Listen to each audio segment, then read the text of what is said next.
এই কালী পুজোতে লাইটটা লাগানোর পরে এই যে জায়গাটা আছে, জানো তো আজকে আমার সাথে যে কি হচ্ছে ভগবান জানে। কারণ সন্ধ্যেবেলা মা যখন তুমি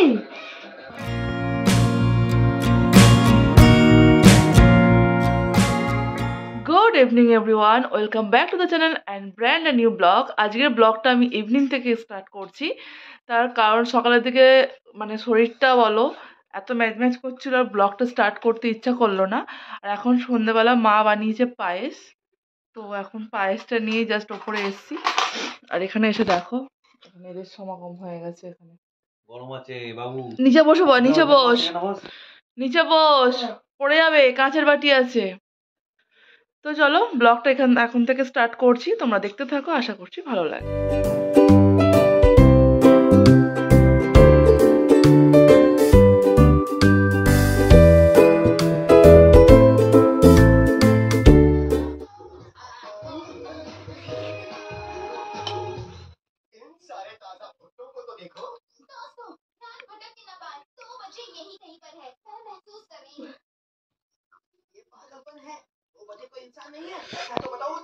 অ্যাকচুয়ালি মায়ের হাতে পায়েসটা ভালো হয়। আমি পায়েস বানাতে গেলে চাল বেশি হয়ে যায়, দুধটা কম হয়ে যায়, তো সেই জন্য মায়ের হাতে ভালো হয় বলে প্রত্যেকবার মানে পায়েসটা কিন্তু মাই বানায়। মানে আমার ছেলের জন্মদিনেই বলো, ছেলের মানে মানে আমার হাজব্যান্ডের জন্মদিনে, তারপরে বাবার জন্মদিনে সব পায়েস মোটামুটি মায় বানায়। আমি কোনো পায়েস কোনোদিনও বানাই না। একবার বানিয়েছিলাম, দুধ কম হয়ে গেছিলো আর চাল বেশি হয়ে গেছিলো। এতক্ষণ ঘরে বসে বসে কাঁপছিলাম, ভাবছিলাম যে বাইরে কত ঠান্ডা, কিন্তু এই পায়েস খাওয়ার পর ছাদে এসছি। আর ছাদে এসছি অ্যাকচুয়ালি আমার জামা কাপড়গুলো না আজকে মানে কাচার পরে আমি আর শুকো দিইনি, মানে বালতিতে করে রাখা ছিল। আমাদের কাজের দিদি আসার যেহেতু টাইম হয়ে গিয়েছিল ওপরে ঘর মোছার জন্য, তো সেহেতু কাজের দিদি শুকো দিয়ে দিয়েছে। তো সেইগুলো পড়ে আছে, এই যে দেখে নাও, এই যে সেইগুলো সব বাইরে পড়ে আছে। এইগুলোকে আমি এখন এই যে দড়িটা দেখতে পাচ্ছ, এই দড়িটার মধ্যে করে দেবো। আর ঠাকুরের বাসনগুলো মানে মেয়েছিল সকালবেলা, ওটা এখন পড়ে আছে। তো ভাবলাম যে চলো একবারে দুটো কাজ সেরে দেওয়া যাক। ছাদে এসেছি, তো আমি ভাবলাম যে হয়তো কাঁপুনি হবে, ঘরে অত কাঁপছিলাম বসে বসে, তাহলে এতটুকু ঠান্ডা নেই এখন, জানো, এতটুকু ঠান্ডা। আগের দিন ওই অযোধ্যায় যে রামলালা প্রতিষ্ঠিত হয়েছিল, তো তার জন্য সবাইকে আলো জ্বালাতে বলেছিল। এখনো কিছু কিছু ঘরে না এখনো লাইট জ্বলছে, মানে যাদের লাইট সেই দীপাবলির লাইট এখনো কিছু কিছু ঘরে জ্বলছে। কালকে তো গান চলছিল, এত লাইট জ্বলছিল, আমি তো কালকে কথা বলতেই পারিনি। ব্লগটা যা হোক করে আমি এন্ড করেছি। বাট চলো আজকে ব্লগটা মর্নিং থেকে স্টার্ট না করলেও সন্ধ্যা থেকে তো স্টার্ট করেছি, তো কতক্ষণ তোমাদের সাথে থাকতে পারে দেখো। তোমাদের সাথে আড্ডা দিতে কিন্তু আমার বেশ ভালোই লাগে। আর আর যেদিনকে প্রচণ্ড কাজের চাপে থাকি সেদিনকে আর এরমভাবে ফেস টু ফেস আড্ডাটা দেওয়া যায় না, সেদিনকে কিন্তু আমি তোমাদেরকে ভিডিও করি আর পরে কিন্তু ভয়েস দিই। তো চলো বেশি বক বক আর করবো না, সন্ধ্যে যখন হয়ে গেছে জামা কাপড়ও তুলেই নিই। অনেকের হয়তো এখানে বক্তব্য থাকবে সন্ধ্যেবেলা জামা কাপড় তো বাইরে রাখতে নেই। হ্যাঁ, তোমরা ঠিকই বলেছো। আমি দেখো কিন্তু শেডের নিচে করে দিচ্ছি সব। আর জামা কাপড়গুলো না অনেকটাই ভিজে ছিল, যেগুলো ঘরে নিয়ে গেলে না জল পড়বে।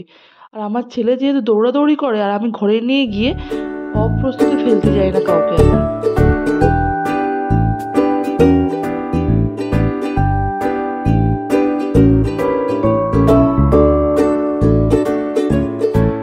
এটা এখন বলেই কিন্তু এই বাইরে জামা কাপড় দেওয়াটা কিন্তু সুবিধা একদিকে, এটা কিন্তু বর্ষাকালে আর গরমকালে কিন্তু একদমই না। কারণ গরমকালে যখন তখন ওই ঝড় বইতে পারে, বর্ষাকালে যখন তখন ঝোড়ো হাওয়া দিয়ে কিন্তু বৃষ্টি নামতে পারে। এটা এখনই সুবিধা, জানো তো। তো চলো নিচে যাওয়া যাক।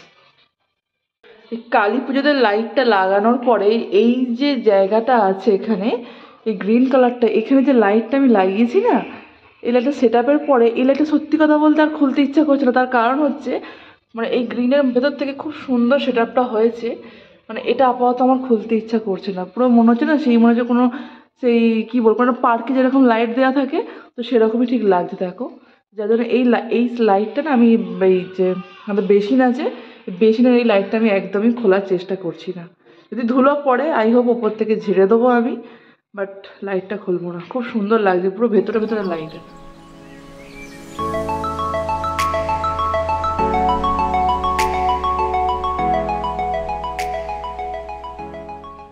আজকে ছুটিটা ছিল, এত শান্তি। আবার নেক্সট ডেতে আবার স্কুল, মানে ছেলের স্কুল যাওয়া মানে মায়ের একটা ডিউটি চালু হয়ে যাওয়া আর্লি মর্নিং থেকে। ফেব্রুয়ারির সরস্বতী পুজোর পরের দিন থেকে ওর ফাইনাল এক্সাম স্টার্ট। তো এখন যে সময়টা পাওয়া যাচ্ছে সেই সময়টা হেলায় হারালে আর চলবে না। যা যা খেলা করছে ও মোটামুটি খেলা ওর মতো করে অবশ্য ও খেলা করুক। তো আমি যা যা পড়া দিয়ে যাচ্ছি ও সবই করবে, একদিকে খেলাও হবে পড়া হবে না, পড়া শেষে খেলা, খেলা করে পড়া নয়। তো দুটোই একসাথে চালাতে হবে, তো যার জন্য ওকে আমি আগের দিন পড়িয়ে রেখেছিলাম, আজকে বিকেলের দিকে লেখাটা দিলাম। এখন আবার ওই লেখাটা শেষ হয়ে এসছে, লাস্টের দিকে বাংলাটা ওর একটু প্রবলেম হয়, ইংলিশটা করে ফেলে, ম্যাথ করে ফেলে, বাট বাংলাটা প্রবলেম হয়। তো বাংলাটা নিয়ে আমি ওকে প্র্যাকটিস করাচ্ছি আর কি। তো কিছু যুক্তাক্ষর ও ভুলে গেছে, তো সেই জন্য যুক্তাক্ষরগুলো আমি দেখে নিতে বলেছি। আরও একটা চ্যাপ্টার আমি অ্যাড করে দিয়েছি, ওই চ্যাপ্টারটাও করুক। তো প্লাস আমি পরে লেখা দেবো। এখন চলে এসেছি কিচেনে, আর কিচেনে এসে দেখি পায়েসটা অনেকটা ঠান্ডা হয়ে এসছে।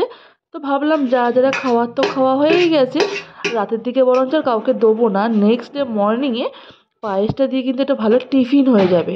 তো সেটা ভেবেই পায়েসটা আমি বড় একটা টিফিন বক্সে করে আবার ফ্রিজে তুলে দিয়েছি।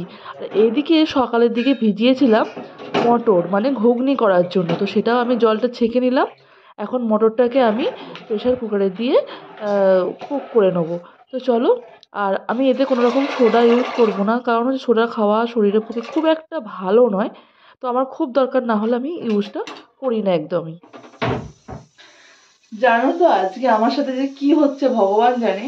কারণ সন্ধ্যেবেলা মা যখন কিচেনে পায়েস করতে ঢুকেছিল তখন না এইদিকে এখানে একটা মানে টিউবলাইট লাগানো আছে, তোমরা দেখে নাও, এই যে টিউবলাইটটা, এই টিউবলাইটটা কেটে গিয়েছিল। তো বেশ ঠিক আছে, তো এখানে একটা বড় লাইট লাগানো হলো আর কি, এলইডি লাইট।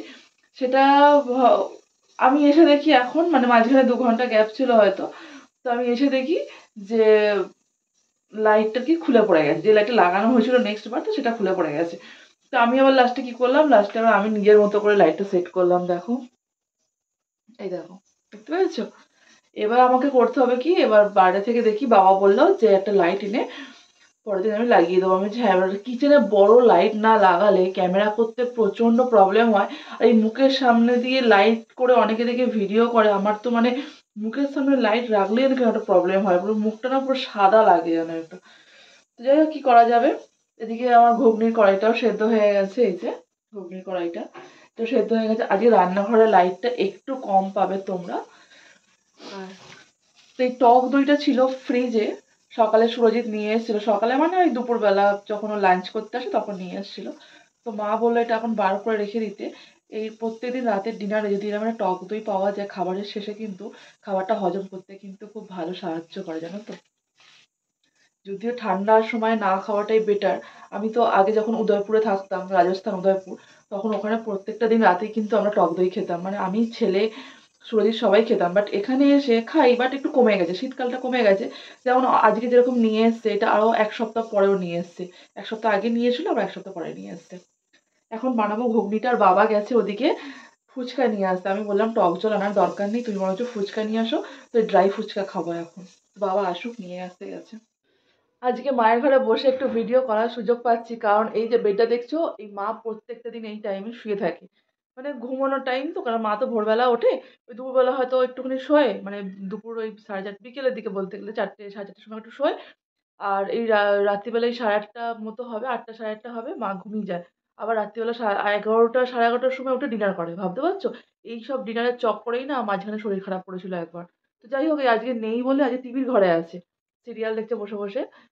তো যার জন্য আজকে এই ঘরের ভিডিওটা আমি পোস্ট করতে, মানে শেয়ার করতে পারি তোমাদের সাথে। এটা হচ্ছে মায়ের রুমটা, মা ওখানে ঠাকুর রেখেছে, মা এখানে সন্ধ্যেবেলা সন্ধ্যে দেয়, আর আমি সকালবেলা ওপরে, মানে আমাদের 3 তলায় আমরা পুজো করি, আমি পুজো করি। আর আমাদের দেশের বাড়িতে এই কার্পেটটা নতুন কেনা হয়েছিল দেশের বাড়িতে, মেঝেতে পাতার জন্য। শীতকালে তো প্রচন্ড প্রবলেম হয়, বুঝতেই পারছো, গ্রামের সাইড না প্রচন্ড প্রবলেম হয়, তলায় মাদুর পেতে, তলায় স্পঞ্জ পেতে, মানে ঠান্ডা যেন তাও ওঠে রাত্রিবেলা। তো এই কার্পেটটা কেনা হয়েছিল ওখানে পাতবে বলে, তো মা এখন আপাতত এই বিছানাতেই পেতে দিয়েছে। তো এই বিছানায় পাতার পর না রাত্রিবেলা এরম বেডে যখন তুমি শোবে তখন ঠান্ডা লাগবে, বাট এটার উপর যখন শোবে না চট করে কিন্তু ঠান্ডাটা বোঝা যাচ্ছে না, সঙ্গে সঙ্গে না একটু গরম হয়ে যাচ্ছে। এটা একদিকে বেশ ভালোই হয়েছে পেতেছে। দাদাই বলছে ঠিক আছে, তোমার জন্য কতক্ষণ ধরে ওয়েট করে বসে আছি ফুচকা খাবো বলে। ভাবলাম ফুচকাটা হয়তো ডিনারেই খাওয়া হয়ে যাবে আমাদের।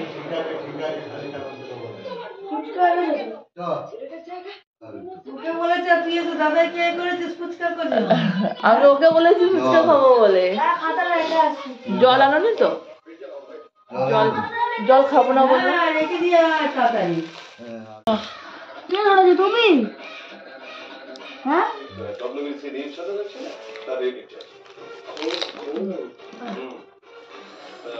সন্ধেবেলায় চা খাবার পরে বা সন্ধেবেলা টিফিনের পরে রান্নাঘরের বেসিনটা দেখলে না মানে ভূত দেখার মতো দেখতে লাগে আমাকে। কারণ আমি পুরো চমকে যাই, এত বাসন হুড়ুড় করে নেমে যায় কটা মানে সেকেন্ড মানে মিনিটের মধ্যে। কারণ একেই তো শীতকাল, তার মধ্যে জলে হাত দিয়ে কাজ করতে করতে না হাতের আঙুলের যে নখগুলো ব্যথাই হয়ে যায়। যদিও আমাদের কাজের দিদি আছে, কিন্তু কি বলো তো, জল তো আমি খুব একটা ঘাঁটি না, ওই যে কাপড় কাচার সময়, আর এক হচ্ছে রাতের সন্ধেবেলা যে বাসন ফাসন ধোয়া হয় ওই তখনই যে জলটা একটু হাতে লাগে। তো ওদিকে বাসনগুলো ধুয়ে উপর করে দিয়েছি, আর ডিম সেদ্ধ বসিয়ে দিয়েছি। রাতের বেলা আমি আর সুরজিৎ ডিম খাবো একটুখানি। আর এদিকে ঘুগনিটার জন্য প্রিপারেশান নিচ্ছি, মানে একটু পেঁয়াজটা ফ্রাই করে নিয়েছি, আর একটু আদা টমেটো কাঁচা লঙ্কা দিয়ে ভালো করে মিক্স করে এখানে ঘুগনিটা বানাবো। আর যেহেতু ধনিয়া পাতা নেই, তো তার জন্য এখানে আমি ড্রাই কিছু স্পাইসি মানে মশলা আর কি, তো সেগুলোই আমি এখানে অ্যাড করছি। তো ওইগুলো দিয়ে আশা করছি ঘুগনিটা আজকে করে নেবো। তো একটু তাড়াতাড়িও হবে। আর এদিকে দেখো ডিমটা যেহেতু বয়েল হয়ে গেছে, তো সেহেতু আমি ডিমটা কাট করে আর ডিমের ওপরে একটু ব্ল্যাক পেপার আমি ছড়িয়ে রাখছি। নুন দিলে নুনটা তো জল হয়ে যাবে, নুনটা দেওয়া যাবে না।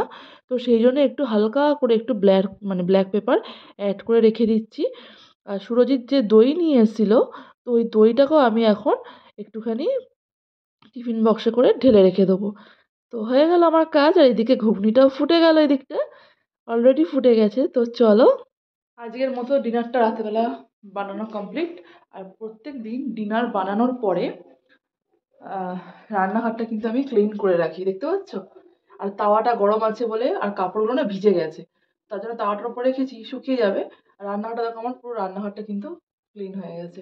কারণ সকালবেলা যখন টিফিন করি না, ছেলের টিফিন করি, তারপর তখন কি বলতো, ওই মা না রান্নাঘরটা শুধু ভিজে কাপড় দিয়ে মুছে নিলেই ঝামেলা মিটে যায়। ওই জন্য আগের রাতে রান্নাঘরটা ক্লিন করে রাখলে না পরের দিন সকালে কিন্তু কোনো প্রবলেম হয় না। তো যাই হোক, এবার সুরজিৎকে ডাকবো, প্রত্যেকে খাবে, বাবাও খাবে, ছেলেও খাবে, আমিও খাবো। আর মা তো ঘুমাচ্ছে এখন, মা এখন খাবে না। মায়ের খাবার টাইম হচ্ছে রাত্রিবেলা 11টার সময়। তো চলো, খাওয়া দাওয়ার একদম ডিনার কমপ্লিট করে রাস্তায় দেখা হচ্ছে, কারণ আমি এখন যাবো হাঁটতে। তার কারণ হচ্ছে রাতে ঠান্ডাটা কিন্তু আজকে কম আছে একটু, ঠান্ডাটা সত্যি এবার লাগছে। আমি তো গায়ে চাদর দিয়ে বেরিয়েছি, মাথায় টুপিটাও দিয়ে বেরিয়েছি।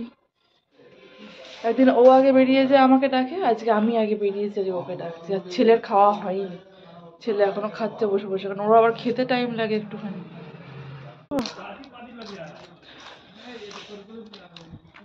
এদিকে যেখানে আমাদের ঠান্ডাটা বেশি থাকে, আজকে ঠান্ডাটা একটু কম আছে। নালে এই সাইডটা না পুরো একদম কুয়াশায় ভরে যায়, যে এই সাইডটা। আজকে তাও অতটা কুয়াশা হয়নি, আর প্রচণ্ড ঠান্ডা থাকে। আর আগের দিন যেহেতু ওই রামের পুজো হয়েছিল, পুরো পাড়া দেখো এরকম জাস্ট এরকম করে দিয়েছে।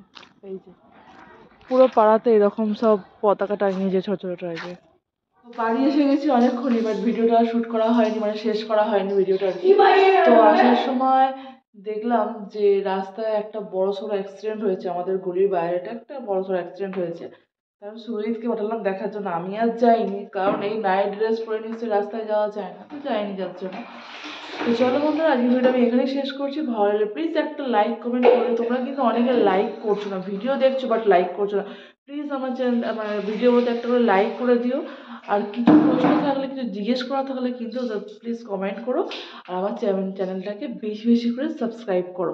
আর যারা নতুন তারা অবশ্যই সাবস্ক্রাইব করো। আবার দেখা হচ্ছে নেক্সট অন্য কোনো একটা ব্লগের সাথে সাথে। তো আজকে আছি, গুড নাইট অ্যান্ড টাটা।